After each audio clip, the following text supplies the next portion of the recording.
নরক। ছোটবেলায় গল্প শুনতাম মার কাছে। উপরে আছে সুখের স্বর্গ আর পাতালে নরক। মাঝে এই সুন্দর পৃথিবী আমাদের।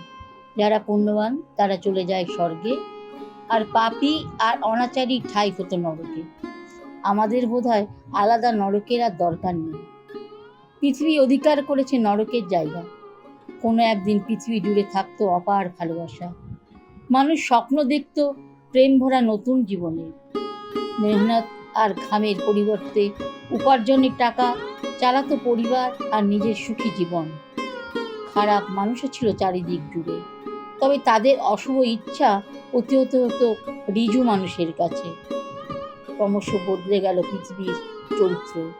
নরকের বাসিন্দারা অধিকার করে নিল ধরা। জীবেদের নানা হস্তে মাতল নারকীয় উল্লাসে। ধর্ম, দুর্নীতি, অপশাসন নানা অস্ত্রে দিল শান। পৃথিবীকে পরিণত করল প্রতিগন্ধময় নরকে। মানুষ আর বিশ্বাস করে না মানুষকে। প্রবলেরা অত্যাচার করে দুর্বলের ওপর। অত্যাচারীরাই এখন চারিদিকে শাসকের আসনে।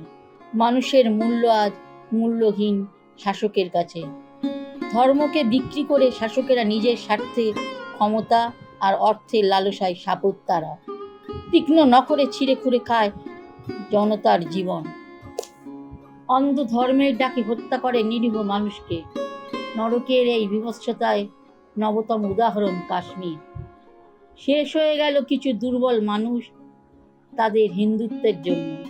যেমন মুসলমানও মৃত্যুবরণ করেছে হিন্দুদের কাছে। এভাবেই ভাগ হয়ে গেছে পৃথিবী শুধু ধর্মের নামে।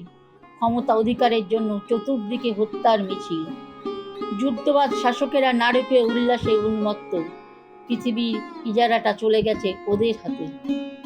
আজ তাই ধর্ম আর ক্ষমতার মাঝে যুদ্ধের দামামা সারা পৃথিবী জুড়ে।